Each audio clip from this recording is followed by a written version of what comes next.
मी यापूर्वीच या विषयावर बोललो आहे, त्यामुळे अधिक बोलणं काही योग्य नाही. या महाराष्ट्राच्या 18 पगड जाती, 353 जातीचा ओबीसी समाज असेल, मराठा समाज असेल, शेड्यूल कास्ट असेल, शेड्यूल ट्राईब असेल, या सर्व समाजाचे प्रश्न सोडवणं सरकारची जबाबदारी आहे.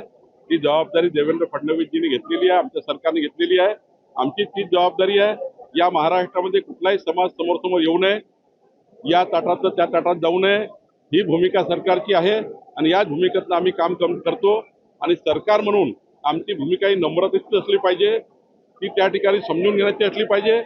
तेच काम आम्ही करतोय. पुन्हा आंदोलन करतो त्यांना काय आता तो त्यांचा अधिकार आहे लोकशाही मार्गाने आंदोलन करायचा. सरकार म्हणून जेवढा काही प्रयत्न आमच्या तो आम्ही करणार. परभणीमध्ये काल पेपर परत फुटलेला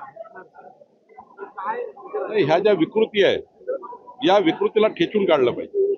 याकरता कडक कायदा देशामध्ये आला आहे. आता या कडक कायद्याने एवढा प्रतिबंध लागणार आहे, यामध्ये जो आता आरोपी होईल, ज्याच्याही कलमा लागतील, त्याला खऱ्या अर्थाने जीवन त्यांचं उद्ध्वस्त होणार आहे. तर पेपर फुटीमध्ये जे लोक आहेत ना, त्यांचं जीवनच उद्ध्वस्त झालं पाहिजे, या भूमिकेत आम्ही आहोत. कोल्हापुरात आला होता त्यावेळी तुम्ही म्हणला होता की हेलिकॉप्टर आणि सातबारे फेकू इतकं आम्ही काम करू. काम तर तुम्ही सुरुवात केलेली आहे. तुम्ही या कामात आतापर्यंत समाधानी आहात का?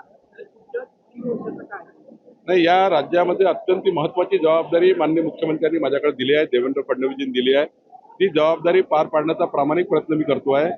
या राज्यामध्ये आपण जर बघितलं असाल की या 1.5 वर्षा सरकारमध्ये 100 कॅबिनेट निर्णय महसूल खात्याने घेतले.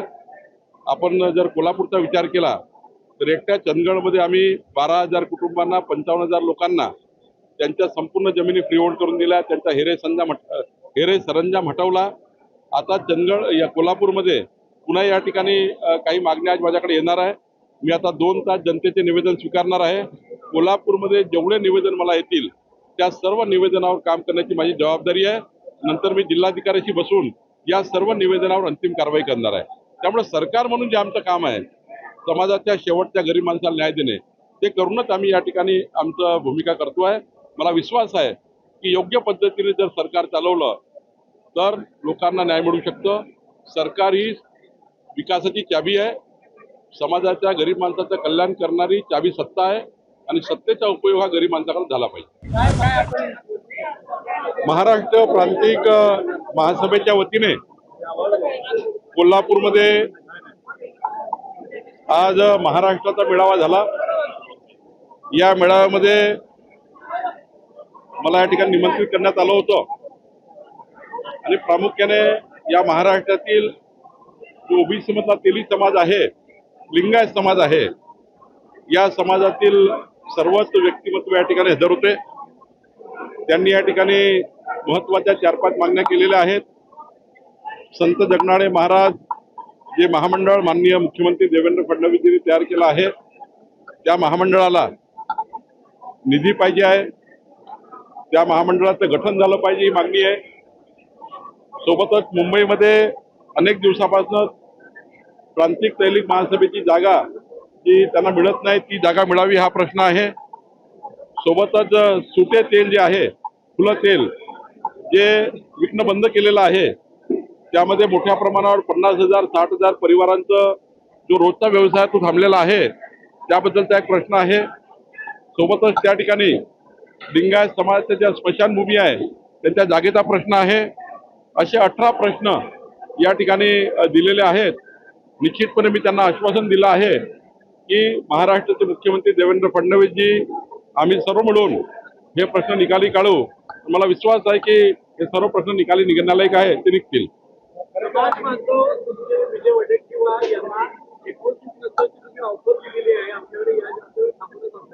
असं आहे की ते काँग्रेसचे महत्वाचे नेते आहेत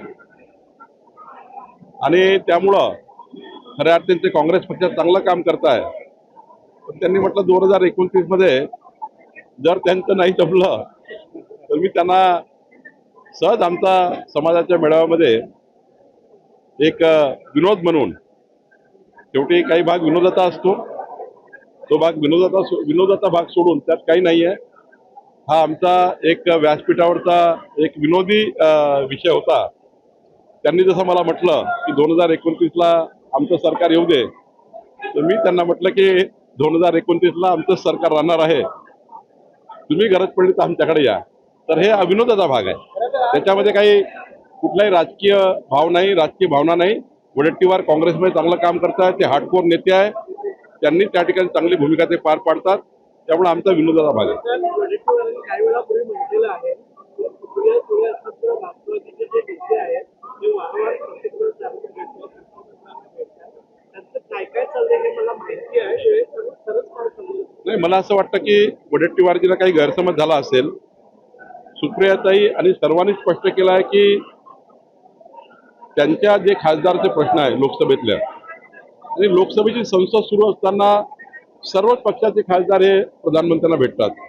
आम्ही विरोधी पक्षात जेव्हा होतो तेव्हा आम्ही त्या ठिकाणी मुख्यमंत्र्यांना प्रधानमंत्र्यांना भेटायचो. त्यामुळे असं प्रत्येक वेळी राजकीय भावना नसतात, पण काही लोक त्याचा एका घटनेला जोडून दुसऱ्या घटनेचं लावतात. मला वाटतं आता सध्या तरी काही संदर्भ नाही आहे. सध्या तरी त्यांनी सांगितल्याप्रमाणे काही खासदाराच्या अडचणी आहेत, त्या अडचणी सोडण्याकरता पंतप्रधानांना ते भेटले आहेत. वडेट्टीवार असे म्हणतात की आता बीजेपीचे जे भक्त आहेत ते डुप्लिकेट देश भक्त आहेत असं देखील आज सकाळी म्हटलं. त्यांच्या पक्षाची भूमिका त्यांनी मांडली. पण आज महाराष्ट्रामध्ये, देशामध्ये जगातला सर्वात मोठा पक्ष भारतीय जनता पक्ष आहे, आणि या पक्षाचे संस्कार, संस्कृती, विरासत हे विकसित महाराष्ट्राची आहे, विकसित भारताची आहे. आणि त्यामुळं शेवटी आमच्या पक्षाने या भारत देशाला, आमच्या पंतप्रधान मोदीजींनी शेवटी पक्षीय राजकारणी निवडणुकीमध्ये आम्ही प्रचंड आमच्या पंतप्रधानाला, आमच्या पक्षाचे नेते नरेंद्र मोदीजी जेव्हा पंतप्रधान झाले तेव्हा आमच्या पंतप्रधानाकडनं आम्हाला अपेक्षा आहे की ते विकसित भारताचा संकल्प पूर्ण करतील. आमची पूर्ण ताकद प्रधानमंत्री मोदीजीच्या मागे आहे. आणि पक्षाला क्रिटिसाइज करून काय फायदा, ज्या पक्षाचं अस्तित्व संपलंय. आज काँग्रेस पार्टी आपलं अस्तित्व मिळवण्याकरता दारोदारी फिरत आहे. इतकी वाईट परिस्थिती आहे काँग्रेस पार्टीची की आज राहुल गांधींना युवकांची, विद्यार्थ्यांची साथ घ्यावी लागली त्यांचा पक्ष वाढवण्याकरता. मला असं वाटतं की ही दयनीय परिस्थिती काँग्रेस पार्टीची आहे. एवढी दयनीय परिस्थिती काँग्रेस पार्टीची मी कधीच बघितली नाही. 2029 मध्ये ते शेवटचा त्या ठिकाणी प्रयत्न करतात आहे, काही जमेल का. आणि काही युवकांच्या माध्यमातून युवकाचे माते भडकवून, युवकाच्या भावना भडकवून त्यांना त्या ठिकाणी आंदोलनात्मक पवित्र्यामध्ये आणून त्यांचं जीवन उद्ध्वस्त करण्याचं काम हे काँग्रेस पार्टी करताय. मला वाटतं विद्यार्थ्याला कळतं, युवकांना कळतं. आमचे युवक संस्कारमय आहे, त्या देशाचे नागरिक आहेत, त्यामुळं त्यांना खरी दिशा कळतं. मला वाटतं यामधून त्यांना काही मिळणार नाही, पक्ष वाढवण्याकरता धडपड करतायत. महाराष्ट्रातील ताज्या बातम्यांसाठी बघत रहा टाइम्स टुडे टीव्ही. सोबतच शेअर करा, सबस्क्राईब करा आणि बेल आयकॉन प्रेस करा.